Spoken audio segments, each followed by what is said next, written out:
Sí, es que claramente te estoy hablando del libro de Romanos en su capítulo 5. Recordemos el apóstol Pablo cuando dice, para que la gracia, mis hermanos, estamos hablando sobre el tema de la gracia y sabemos que nuestro Dios por su misericordia y por su gran amor hacia cada uno de nosotros, sabemos que Dios aplica su gracia en medida contra que Michelle, contra nuestro pecado. Así mismo es. Tenemos que recordar y dar gracias a Dios, mis hermanos. ¿Por qué? Porque primeramente que todas sus misericordias son grandes cada mañana. Y sabemos que la gracia de Dios es infinita, tanto contigo como conmigo. La gracia ha sido abundante, sobre todo para muchos y muchos. ¿Por qué? Porque sabemos, como dice el libro de Romanos, que donde el pecado abunda, la gracia abunda mucho más. Es decir, cuando Dios dice en su palabra sobreabundó, cuando se utiliza esta palabra debemos recordar que no se refiere al grado de gracia. ¿Cómo así? Sí. Ni a muchas medidas progresivas. Recordemos que tenemos un Dios infinito y su gracia es infinita para cada uno de nosotros.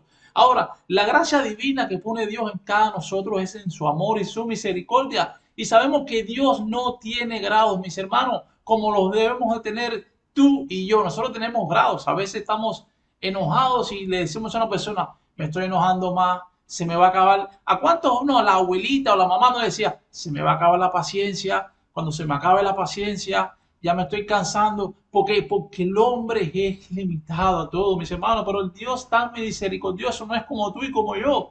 Es una terminología que se usa ¿para qué? Para que entendamos que la gracia de Dios es mayor que pudiéramos decir que nuestra capacidad para pecar, porque claro que continuaremos siendo pecador, continuaremos pecando, perdón, aunque seamos cristianos, creyentes, aunque hemos confesado que Cristo es nuestro Señor, nuestro Salvador, nuestra fe está en Él por la obra que hizo en la cruz, de vez en cuando cometemos pecado porque arrastramos la carne y continuamos viviendo en esta tierra.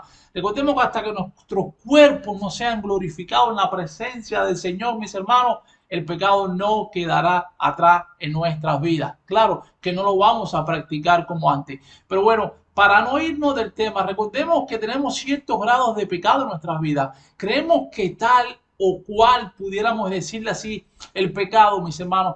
Pero recordemos que un pecado no es mayor que otro delante de los ojos de un Dios santo. En cuanto a Dios, al creador de los cielos y la tierra, recordemos que el pecado para él es pecado, sea mínimo. Si usted se roba un billete de $1 o se roba un billete de $100, delante de los ojos de Dios es pecado, sin grados y sin medida. Eso debe de estar claro en la palabra del Señor cuando tocamos el tema de la gracia sobre nosotros, una gracia infinita que Dios ha puesto. Pero a fin de que lo intentamos un poco mucho mejor, Michelle, porque está algo complicado lo de los grados, lo de la gracia, lo de infinito. Bueno, mira, no hace falta más gracia divina, pudiéramos decir, para tal o cual pecado que nosotros cometamos. ¿Cómo así, Michelle? Pero si él peca más alto que yo, la gracia va a ser mayor y si yo peco un poquito menos, Dios va a estar menos enojado conmigo. No, no, no, no, no.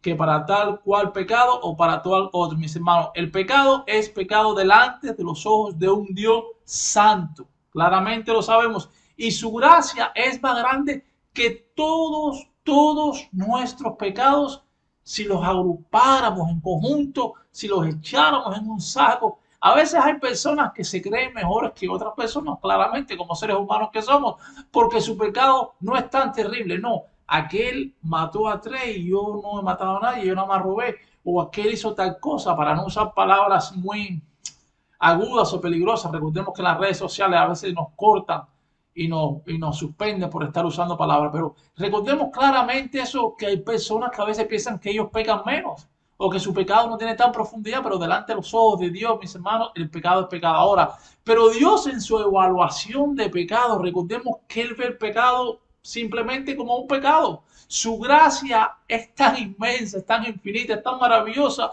que la gracia de Dios va a cubrir todos los pecados. El único camino a la gracia de Dios, ¿cuál es? Es a través de Jesucristo, la obra de nuestro Señor y Redentor en la cruz. Tanto es el amor de Dios por el mundo que envió a su Hijo a morir en la cruz. Recordemos claramente la maravillosa, infinita y la inigualable gracia que Dios tiene, porque nadie va a tener esa gracia, solamente un Dios. Y sobre todo, Él la otorga, mis hermanos, es otorgada a todo el que cree que Jesucristo es el único Señor, Salvador, el único camino para llegar a Dios. Recordemos como dice Pablo claramente en este capítulo de Romanos, pero la ley se introdujo ¿para qué? Para que el pecado abundase más. Más cuando el pecado abundó, sobreabundó la gracia. Y es de la gracia de Dios que estamos hablando precisamente, mis hermanos.